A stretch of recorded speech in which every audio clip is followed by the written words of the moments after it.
कोई बात नहीं करने को। चलिए एक मिनट खड़े हो जाइए।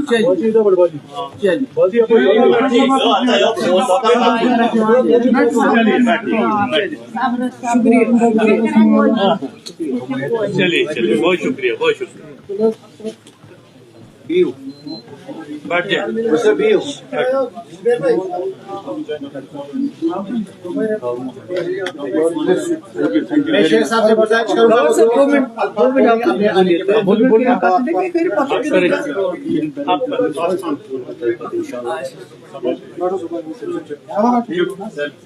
आज ये शेख गौहर साहब इन्होंने हमारी पार्टी ज्वाइन की और इंशाल्लाह सारे हमने अपने जो हमारी इलेक्शन कमेटी जो बनी है इलेक्शन के लिए उनके साथ मशवरा करके हमने फैसला किया है कि जड़ी बल से हमारे कैंडिडेट होंगे इंशाल्लाह।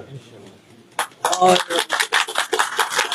हम चाहते हैं कि जो शहरी श्रीनगर में हम ऐसे कैंडिडेट दें जो अच्छे हो, पढ़े लिखे हो, दीनदार हो, क्योंकि श्रीनगर के साथ मुफ्ती साहब को खास अकीदत थी और मुफ्ती साहब को आपको याद होगा कि जो आखिरी दौरा था वो भी उनका डाउन टाउन का था।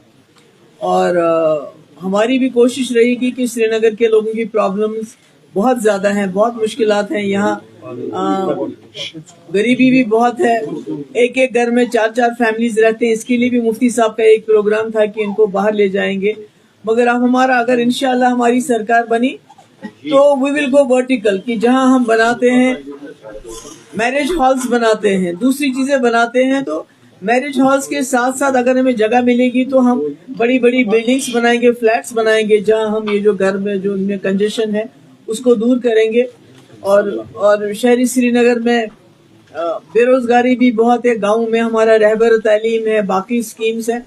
कोशिश करेंगे श्रीनगर की जो मुफ्ती साहब का जो एक इरादा था श्रीनगर को लेके, उसमें मुझे लगता है गवर्नर साहब जैसे जो हमारे लोग आज ज्वाइन कर रहे हैं ये भी हमें शहरी श्रीनगर को डेवलप कर। ख्यालात की जंग होती है और जो ख्याल बेटर होता है वो प्रिवेल अपॉन होता है। तो इसलिए मैं समझती हूँ कि बहुत देर कर दी।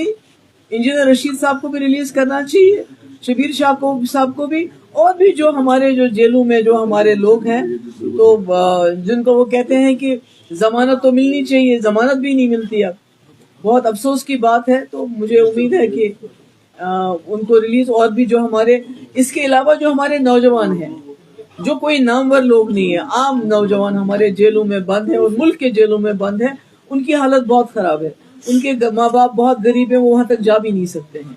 तो मैं कहती हूँ गवर्नमेंट ऑफ इंडिया चूंकि इलेक्शन का प्रोसेस शुरू किया आपने, आप बार बार कहते हैं कि हम जम्मू कश्मीर के लोगों के साथ रिकंसिलेशन चाहते हैं, तो मैं कहती हूँ जेलों के दरवाजे खोल दीजिए तो रिकंसिलेशन का एक सिलसिला शुरू हो जाएगा। Thank you so much. Madam एक सवाल है मेरा, क्योंकि कई सारे लीडर्स जो आपकी पार्टी को ऑलरेडी ज्वाइन कर चुके हैं और हर एक जगह पर आप अपनी कैंडिडेट भी अनाउंस कर चुके हैं, लेकिन ये भी खदशा जाहिर हो रहा है कि क्या महबूबा मुफ्ती जो है खुद कहीं पे पार्टिसिपेट कर सकती है, क्योंकि लोगों के अंदर क्यूरियोसिटी है कि आप अपोजिशन पार्टी की अगर बात करें वो ऑलरेडी लीडर्स अनाउंस कर चुके, पहले कहा कि नहीं लड़ेंगे, फिर उसके बाद कल जो है लिस्ट सामने आया, तो महबूबा मुफ्ती का इस पे क्या कुछ कहना? देखिए मैं क्या कहूँ, उमर साहब ने खुद कहा कि मुझे चपरासी की ट्रांसफर के लिए गवर्नर साहब के दरवाजे पे जाना पड़ेगा। मुझे चपरासी की ट्रांसफर की फिक्र नहीं है, मगर मैं वो वजीर आला रही हूँ जिसने बीजेपी की सरकार के साथ सरकार चलाई, 12,000 नौजवानों की FIR वापस ले। क्या आज आप ऐसा कर सकते हो? मैंने as a chief minister Modi के साथ सरकार बनाते हुए सेपरेटिस्ट को खत लिखा, दावत दी, बातचीत की। क्या आप ऐसा कर सकते हो आज? मैंने सीज फायर करवाया, क्या आज आप कर सकते हो? मैंने पूरे मुल्क की लीडरशिप को लाया और हुर्रियत के दरवाजों पे गए वो कि आइए बताइए हमें क्या है। तो मैंने बहुत ही पावरफुल चीफ मिनिस्टर रही हूँ, मेरी असेंबली बहुत पावरफुल थी, हमारे पास रेजिडरी पावर्स थे। तो आज खुदा ना खास्ता एक म्यूनिसिपैलिटी का इन्होंने शक्ल दे दी हमारी असेंबली को कि आप कोई कानून पास नहीं कर सकते हैं, बकौले उमर साहब आप एक चपरासी की ट्रांसफर नहीं कर सकते। तो मैं तो कहती हूँ अगर मेरे पास कल कोई आएगा कि नौजवान बेगुनाह बंद है उसको छोड़ना है, जब मैं उस नौजवान को नहीं छोड़ सकती हूँ जिसने 12,000 नौजवानों को FIR वापस ली, अगर आज वो चीफ मिनिस्टर बन के एक FIR वापस नहीं ले सकती तो फिर क्या करना है इसी चीफ मिनिस्टर को? शोभा जी, कल जो डॉक्टर फारूक अब्दुल्ला ने अवंतीपुरा में बयान दिया है कि आर्टिकल 370 की बहाली को 100 साल लग सकते हैं. So how would you react? नहीं, देखिए, मैं तो फारूक साहब का आपने उनसे पूछना चाहिए था कि उन्होंने ऐसा क्यों कहा. मेरे ख्याल में नाउमीदी कुफर है और पीडीपी बड़े मसले के लिए लड़ रही है. जैसे आपको पता है कि पीडीपी वाहिद एक जमात है जो एजेंडा लेके आती है, उसको इम्प्लीमेंट करती है. जब हम 2002 में सरकार बनी, हमने कहा था हम पोटा खत्म करेंगे, हमने किया. उसके बाद हमने बोला हम रास्ता खोलेंगे, हमने खोले मुजफ्फराबाद रावलाकोट. हमने कहा हम बातचीत कराएंगे, तो वाजपेयी जी की बातचीत, एल.के. अडवाणी की बातचीत हमने हुर्रियत के लीडरों से कराई. तो हम तो अपने एजेंडे पे चलते हैं और आज भी हमारा एजेंडा है कि मसले कश्मीर मसला है, उसको आप इग्नोर नहीं कर सकते. तो उसको हल करने के लिए जो 370 है उसको भी रेस्टोर करना बहुत जरूरी हो जाएगा. एनसी और कांग्रेस की अलायंस के बाद पीडीपी का इस आने वाले इलेक्शन में क्या एक्सपेक्टेशंस है? देखिए, हम तो हमेशा अकेले लड़े हैं. 99 से जब से हमारी जमात बनी है, हम तो हमेशा अकेले लड़े हैं और लोगों के सहारे लड़े हैं, लोगों को की तकलीफें दूर करने के लिए लड़े हैं. मैं तो कांग्रेस में थी, सीएलपी लीडर थी, मुफ्ती साहब मेंबर पार्लियामेंट थे. तो हमने छोड़ के एक ऐसा प्लेटफॉर्म पीडीपी बनाई जिसका काम है, जिसका बेसिक एजेंडा है जम्मू कश्मीर को एक बाइज्जत दौर में लाना, एक पीस विद डिग्निटी देना. तो हम उस एजेंडे को लेके चले. हमारे साथ कोई चलता है, नहीं आता है, लोग हमारे साथ होने चाहिए. जमात इस्लामी और सेपरेटिस्ट चुनाव में आ रहे हैं, उनका वेलकम किया जा रहा है. लेकिन दूसरी ओर अगर हम देखें, एम्प्लॉइज को नौकरियों से निकाला जा रहा है कि आपके पिता या आपके कोई रिलेटिव थे वो मिलिटेंट. बहुत गलत है. वही तो मैं कह रही हूँ कि लोगों को जेलों में बंद करना, एम्प्लॉइज को बिला वजह नौकरियों से निकालना, उनसे ये हक भी छीन लेना. वो अदालत में जाएंगे तो डर लगता है उनको कि हमें जेल में न डाल दें. जर्नलिस्ट को यूएपीए के अंदर बंद करना, तो मैं कहती हूँ ये ख्यालात की जंग है जिसको आप इस तरह नहीं जीत सकते.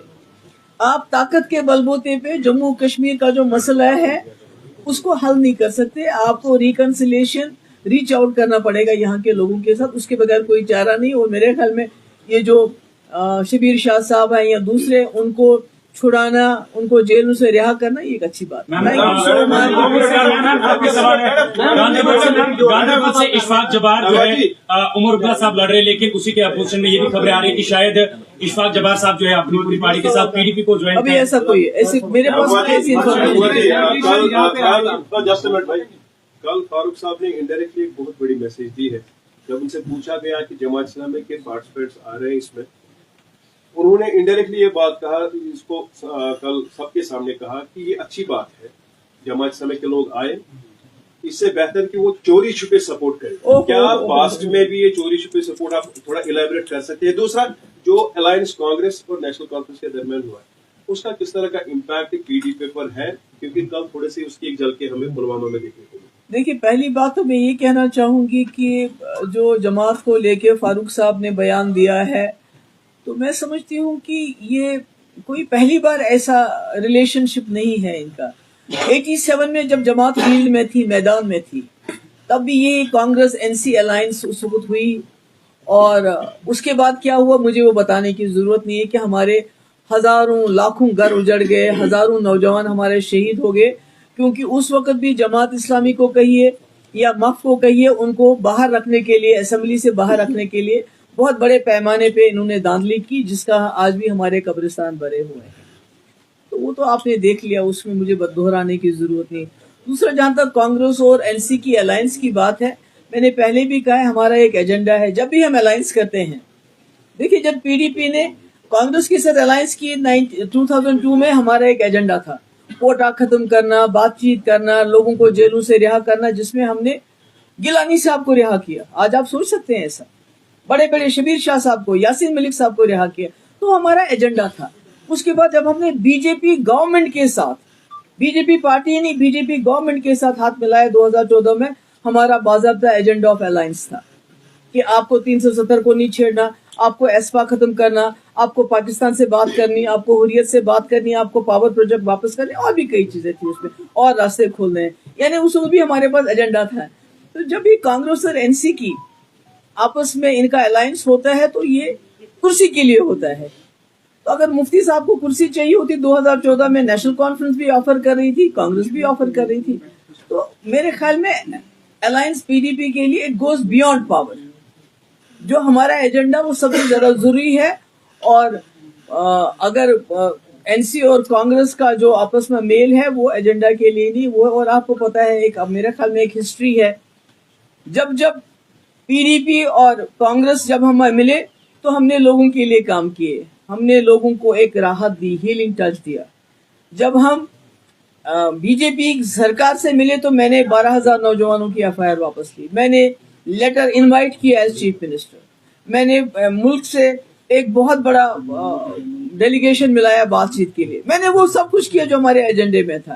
مگر جب ان کی ہوئی تو مقبول بٹ کو پھانسی, 87 میں چوریاں جس کا نتیجہ ہم آج دیکھ رہے ہیں, اس کے بعد دوبارہ افضل گرو کو پھانسی.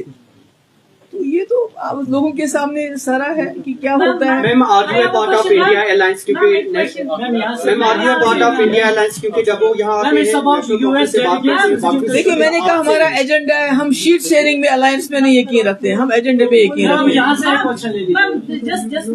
میم US ڈپلومیٹ جو ہے وہ یہاں کے پولیٹیکل لیڈر سے ملے, NC PC سے ملے, did they approach you? And also my another second question is, do you think that outsiders are keeping a watch on Jammu and Kashmir elections like US? وہ تو مجھے معلوم نہیں ہے کہ کون آیا کب آیا, تو مجھے اس کے بارے میں کوئی انفارمیشن نہیں. Thank you so much.